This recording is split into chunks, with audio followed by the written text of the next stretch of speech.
안녕하세요. 닥터꼬집입니다. 오늘은 그 치주 질환이 심해서 뭐 유전적으로 잇몸이 원래 약하셨든 아니면 너무 바쁘고 삶이 이제 고단하다 보니까 뭐 잇몸 관리를 제대로 못해서 많은 치아를 뽑아야 되는 상황에 있으신 분들이 많은 것 같아요. 그래서 많은 치아를 뽑을 수밖에 없는 상황에서 전체 임플란트를 해야 되는 상황에서 어떻게 어떤 방식으로 내 치아가 치료가 되는 게 궁금하고, 그리고 치과를 선택할 때 한두 푼의 비용이 아니죠. 거의 뭐 승용차 한 대 값 비용 정도 드는 그런 큰 수술을 받아야 되는 상황에서 치과 선택에 뭔가 고민에 있으신 분들, 그런 분들이 들으시면 좋을 강의가 될 것 같습니다. 심한 치주 질환으로 인해서 전체 임플란트를 해야 되는 상황에 있으신 분들은 이 영상을 보시고 꼭 도움이 되셨으면 좋겠습니다. 시작해 보겠습니다. 네, 일단 시작하겠습니다. 오늘은 뭐 심한 치주 질환으로 인해서 전체 임플란트를 해야 되는 상황에 계신 환자분의 케이스를 좀 보면서 전체적인 치료 과정과 흐름, 그리고 이런 상황에 있으신 분들이 치과 선택을 할 때 어떤 마인드로 치료를 하는 치과를 선택해야 되는지, 그거에 대해서 한번 이야기를 해 보려고 합니다. 일단 이 환자분 같은 경우에는 가족분이 저희 병원에서 치료를 받으셨어요. 그러니까 다른 치과를 다니시다가 문제가 생기셨고, 그 문제를 저희 병원에서 이제 잘 해결을 하다 보니까, 자기 아버지가 생각이 나신 거죠. 그래서, 아버지도 치아가 너무 안 좋으셔서, 다른 병원에서는 다 뽑고 임플란트를 해야 된다고 하는데, 한두 푼 돈이 들어가는 것도 아니고, 좀 그래서 좀 체계적인 치료를 좀 받고 싶다고 해서, 저희 병원에 이제 가족 소개로, 따님 소개로 오신 분이십니다. 일단 엑스레이를 보면 전체적으로 잇몸 상태가 굉장히 안 좋죠. 그러니까 잇몸뼈 레벨 자체가 전체 치아, 원래는 잇몸뼈가 이제 뿌리를 다 덮고 있기 때문에 원래는 한 뭐 아웃라인을 대략적으로 그리면 뭐 이런 정도는 원래 잇몸뼈가 있었어야 되는데 지금 잇몸이 많이 내려갔죠. 그래서 잇몸이 많이 내려간 상황에서 이거를 과연 어떻게 치료를 할까, 이거에 대한 고민이 있었고, 항상 입안에서 이제 고름이 찬 냄새도 많이 나시고, 이제는 뭐 오른쪽으로 식사를 하시고 계신데 이제 오른쪽도 통증이 생긴 상황이었고, 이제 오른쪽 아래 이쪽 치아 같은 경우에 이제 충치가 심하게 있기 때문에 통증이 시작이 된 것 같습니다. 그래서 일단 결국에는 왼쪽 위는 너무 많이 흔들리고 오른쪽 아래는 통증이 생기셔서 양쪽 다 이제 식사를 할 수 없는 상황이니까 이제는 더 이상 치과 치료를 미루면 안 될 것 같아서 오신 것 같습니다. 그래서 전체적으로 봤을 때 저희 병원의 컨셉 자체가 일단은 내 치아 지키기 프로젝트를 통해서 웬만한 살릴 수 있는 치아들은 일단 살리는 쪽에 치료 계획을 잡고, 꼭 임플란트가 필요한 부분들은 임플란트를 진행을 하고 있습니다. 그래서 실제 환자분이 이쪽 부분도 어금니 하나가 없기 때문에 이쪽 부분에 임플란트도 하나 있었으면 좋겠다고 저희가 치료 계획을 세웠고, 그리고 이쪽 치아 부분도 지금 이미 잇몸뼈 자체가 좀 뿌리 끝에까지 이미 녹아 있기 때문에 발치를 할 수밖에 없고, 지금 이미 그 치주 질환 때문에 이렇게 밑으로 내려와 있죠. 솟구쳐 내려와 있죠. 그래서 이 치아도 일단 발치를 하기로 계획을 세웠고, 그리고 그리고 이제 흔들림 자체가 치아의 예후를 판단하는데 굉장히 중요한데, 그 흔들림이 심한 치아들은 어떻게 보면은 잇몸 치료를 하더라도 예후가 좋지 않고 결국에는 몇 년밖에 못 쓰고 임플란트를 할 수밖에 없는 상황이기 때문에, 이 환자분 같은 경우에는 이제 양쪽 다 식사를 할 수 있게끔 너무 많이 흔들리는 치아는 발치를 하기로 했습니다. 그래서 이 치아도 발치를 하기로 했고, 이 치아도 발치를 하기로 했고, 이 치아도 발치를 하기로 했습니다. 그리고 여기 같은 경우에도 잇몸뼈가 너무 많이 내려가 있기 때문에 여기도 발치를 하기로 한 상황입니다. 그리고 이쪽 아래쪽이 이제 브릿지가 되어 있는데 지금 여기도 좀 상태가 안 좋은데 환자분은 일단 살릴 수 있는 치아는 일단 살리고 임플란트를 하고 나면 하면서 이제 나머지 치아도 차근차근 치료를 하기로 했고요. 그래서 전체적으로 보시면 지금 이런 상태였어요. 그래서 이런 부분도 아래 앞니 부분에 고름이 차 있을 수밖에 없고, 여기 같은 경우에는 앞니가 지금 많이 솟구쳐 내려왔죠. 저희가 이제 이런 경우는 치주병 때문에 치아가 이동하는 페리오돈탈 디지즈 때문에 투스가 무브먼트가 일어난 경우고요. 그래서 이거는 발치를 할 수밖에 없는 상황이었습니다. 그래서 옆에서 봐도 환자분의 구강 상태가 앞니 쪽도 상태가 안 좋고요. 이쪽 어금니 쪽은 이제 잇몸은 괜찮아 보이지만 실제로 잇몸뼈가 너무 많이 내려가 있어서 흔들림이 상당히 심한 상태여서 발치를 하기로 했습니다. 그래서 위에서 이렇게 본 사진이고요. 나중에 이거는 술 후 사진을 보고 좀 설명을 같이 하면 좋을 것 같습니다. 그래서 이 환자분이 지금 치아를 총 6개를 뽑고요.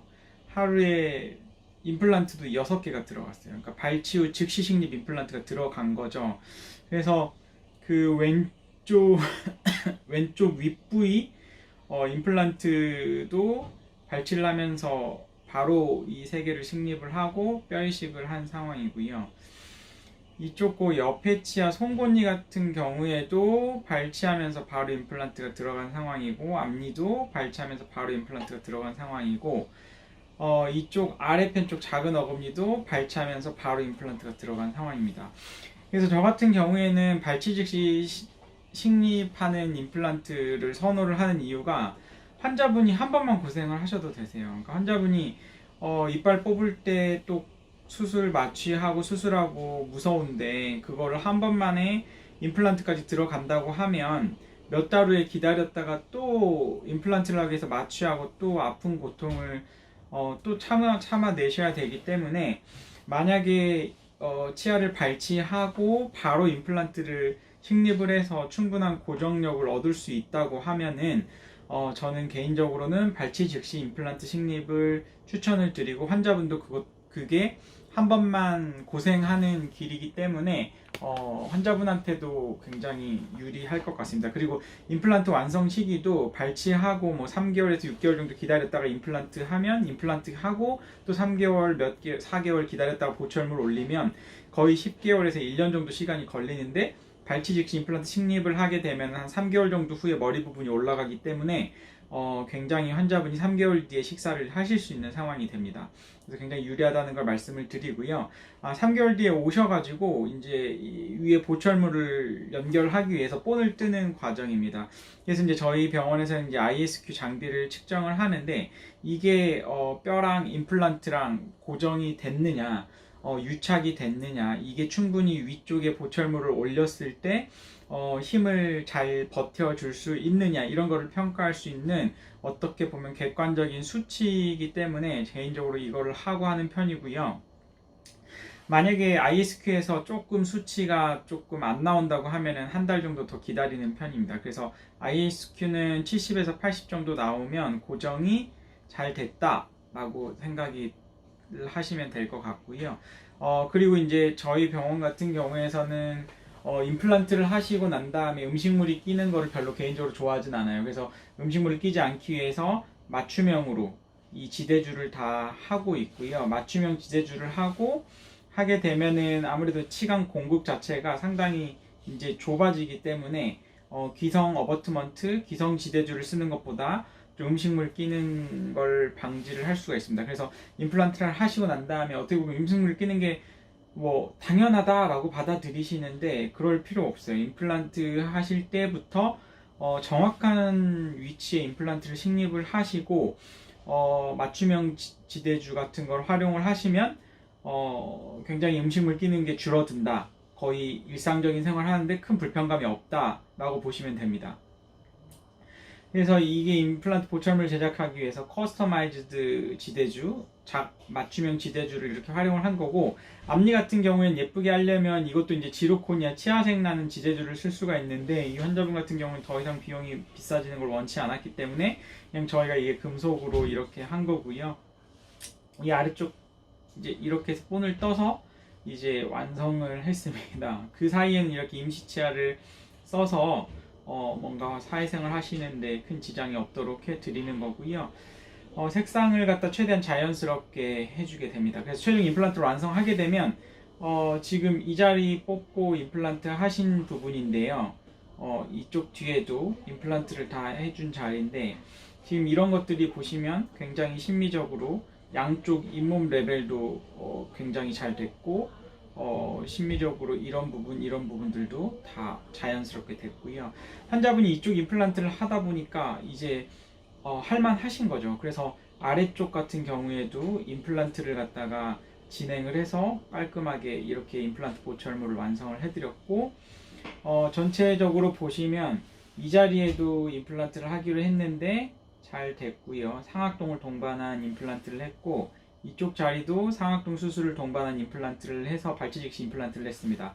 그리고 이제 아래 앞니 같은 경우에도 아래 앞니 같은 경우는 이 끝에 부위만 임플란트를 식립을 하고 이렇게 보철하는 브릿지 타입의 임플란트를 했고 그래서 환자분은 지금 이제 열심히 음식을 잘 드시고 계시죠. 이제 뭐 저희 병원에 오셔서 정기적으로 체크도 하시고 이쪽 치아는 신경치료를 해서 최대한 세이브를 하기 위해서 잇몸 치료를 하고 있습니다. 그래서 기다리는 사이사이에 잇몸에 대한 처치도 굉장히 많이 하고 환자분한테 양치하는 법도 교육을 해서 지금은 뭐 식사하는데 전혀 지장이 없고 양치도 잘 하시고 처음에는 양치가 잘 안 되셔서 3개월마다 오셔가지고 스케일링도 받고 체크도 받고 하셨는데 지금은 한 6개월에 한 번씩 오시면서 체크를 지속적으로 받고 계십니다. 이제 우리의 목표는 이런 치아들이 더 이상 뽑지 않고 임플란트를 하지 않게 하는 게 목적인 거죠. 그래서 이렇게 뭔가 치과를 선택을 할 때 치아를 웬만하면 뽑지 않고 살리는 쪽의 방향을 가지고 있는 치과사를 만나셔서 치료 계획을 세우다 보면 조금 더 임플란트 비용을 절약을 할 수도 있고 그리고 앞으로 임플란트를 하시고 나신 다음에도 나머지 치아에 대한 유지 기간 그리고 쓸 수 있는 기간을 좀 늘릴 수 있지 않을까 저는 개인적으로 그렇게 생각하고 있습니다. 이제까지 뭐 해서 전체 임플란트를 해야 되는 그런 상황에서 치과 선택에 고민을 하고 계신 분들은 이 강의가 도움이 되셨으면 좋겠고 전체적으로 본인이 개인적으로 양치를 열심히 하시는 것도 중요한데 선천적으로 그렇게 잇몸이 안 좋으신 분들은 어쩔 수 없이 임플란트를 하셔야 돼요. 임플란트를 하실 때는 잘 하시는 게 중요하고 정확한 위치에 식립을 하고 가장 예쁘게 자기 치아처럼 자연스럽게 임플란트를 식립하는 게 중요하다고 생각합니다. 환자분들께서 꼭 좋은 치과의사 만나셔서 좋은 구강 상태로 맛있는 음식 잘 드시기 바라겠습니다. 이 강의가 도움이 되셨다면 닥터 꼬집 치과 DM 좋아요와 구독 요청드립니다. 앞으로도 좋은 컨텐츠로 뵙겠습니다. 감사합니다.